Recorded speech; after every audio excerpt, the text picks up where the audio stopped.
So the new pickleball rules for 2026 just came out, and I wanted to make a video about what changed specifically for the volley serve. The changes that they made to the rules aren't huge, but based on what I see on the courts, there's a very good chance that you're breaking them. It's actually kind of crazy how many people I see breaking these rules, so let's get right into it. So getting into specifically what changed with the rules, first you have to understand what the three main volley serving rules were in 2025. The first one is that when you're hitting your serve, you have to be swinging with an upward arcing swing. So what that means is that you're bringing your paddle upward as you're going forward. So if you can see, paddle is going up as it's going forward. That's an upward arcing swing. This would be a flat swing. So that technically is not legal. This would be a downward swing. That is also not legal. So you have to be going with an upward swing. The next rule is that when you're making contact with the ball on a volley serve, it has to be below your waist or can't be above your waist. So the waist is around right here. So if you're making contact with the ball up here on the serve, which I see a lot of players doing, that is an illegal serve. The third rule is that when you're hitting a serve, the highest point of your paddle, so for me, the highest point of my paddle is right here, it has to be below your wrist joint. So my wrist joint is right here. So if it's like this, that's illegal, right? And this is like a flat, like this is how you hit a normal forehand drive. But on the serve, that part of the paddle has to be below. So if you see a line, the line drawn from here has to be above this in order for it to be a legal serve. So what they changed from 2025 to 2026 in the rule book is that within these three rules, they added the word clearly or clear. So when I'm using my upward arc, it has to be a clearly upward arcing swing. When I'm getting my contact below my waist, it has to be clearly not above my waist. And then when I'm having my paddle below my wrist, it needs to be clearly below my wrist. So what that means is if, let's say a referee can't tell what you're doing, it's not clear, they can call a fault. So essentially the rules are getting stricter, which means you have to follow them more closely or else you could be violating them. And in terms of what I see players breaking most, the number one is definitely the paddle being below the wrist. I see a lot of people serving like this, which is honestly the natural way that you'd serve. If I hit a serve and I wasn't thinking about it, I'd serve like that. And there my paddle was like this. That is illegal because my paddle is above my wrist. And this one and hitting above your waist sort of go hand in hand because normally if you're hitting higher, you kind of adjust your paddle in this sort of way. So if I'm hitting higher, my wrist is probably gonna come up, so I could be breaking two rules at the same time. So the two ways I see people messing these up are one, they're just tossing it way too high, maybe behind them looks something like this, sort of just side arming the ball. Maybe they don't feel like it's illegal. Like you might be doing this without actually realizing it, right? You might just be hitting it high, it might feel like you're hitting it low, but as you saw in that video, I'm hitting it like right here. It's way above my waist.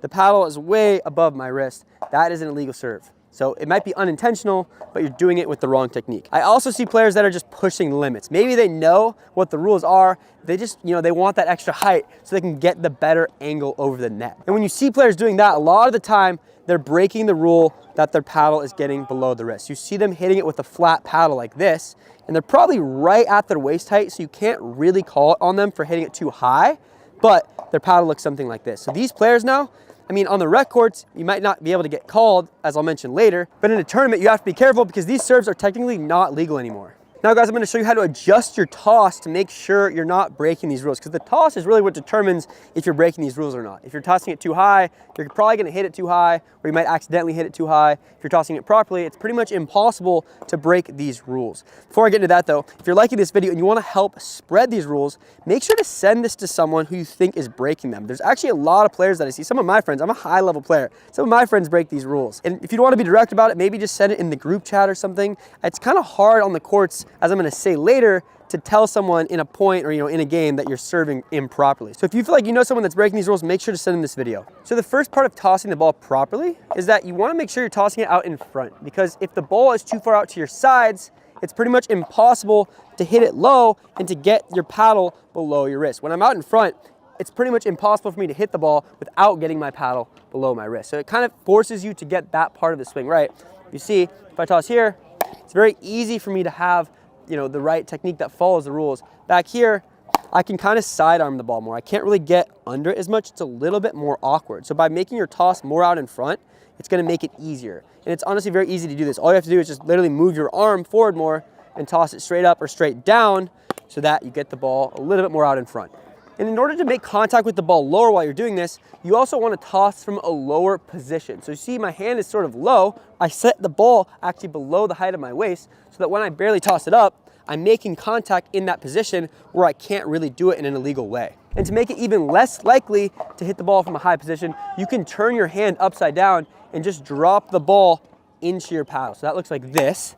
You see some high-level players doing this, and it's just a good way to ensure you're not tossing the ball up. But I think I see more players doing it with an open hand like this. Sort of just preference. You can do closed hand, open hand, whichever you prefer. It makes it easier for you to follow the rules. Now I'm going to cover whether or not you should call illegal serves on people when you're playing them in games. But first, I want to talk about our paddle, the Duo. As of the release of this video, the Duo elongated paddle is officially in stock and will ship out immediately. Also, today marks the release of the Duo wide body paddle, which I have right here, which is now also officially in stock and will ship immediately. On his most recent podcast, John Q, one of the most well-known pickleball paddle reviewers, said that he could use this as his main paddle. So he was referring to the wide body, and he also mentioned that it has elite spin potential and an insanely big sweet spot, which I think personally the sweet spot is the most important part of the paddle. The wide body paddle and wide body paddles in general give you a larger sweet spot because they're wider. So if you're the type of player that wants that consistent feedback across the face of the paddle, highly recommend going and checking out the Duo wide body. We also got the elongated now in stock too if you're more of an elongated player. When you're there, use code RULES at checkout for $20 off. So should you or should you not call illegal serves on people in rec play when you're playing them? Well, if they're doing it really obviously, like they're serving up here or something, or they're hitting tennis serves, obviously you should call it on them. I mean, it's very easy to tell, right? And I'm sure everyone on the court will agree with you. But in the situation where they're on the edge, I mean, watch these serves. Can you tell if I'm doing them legally? They're right on the edge, right? If I do one like this, is that illegal? I mean, if you're 4 feet away from me, it's gonna be a little bit challenging to tell. So in that situation, it's probably best just not to say anything, continue playing. You know, you're getting better practice on your returns that way. And at the end of the day, it's just rec play. You're just there to have fun. If you see someone that's doing this consistently and it's annoying you, maybe send this video to the group chat so hopefully they see it and they change their serving technique, but it's really not that big of a deal, so I don't recommend calling it. Overall, the main thing to consider is that there's probably just gonna be a stricter enforcement of the rules that were already there from last year. So if you're someone that was serving on the edge, just try to serve a little bit lower. The reason that USA Pickleball is doing this is because they don't want it to be too easy for you to score on the serve. Obviously, that would just change the nature of the game. And with the powerful paddles that are coming out these days, it actually is very easy to score on your serve now. So they want to make it stricter so that it's harder to score and the nature of pickleball stays the same.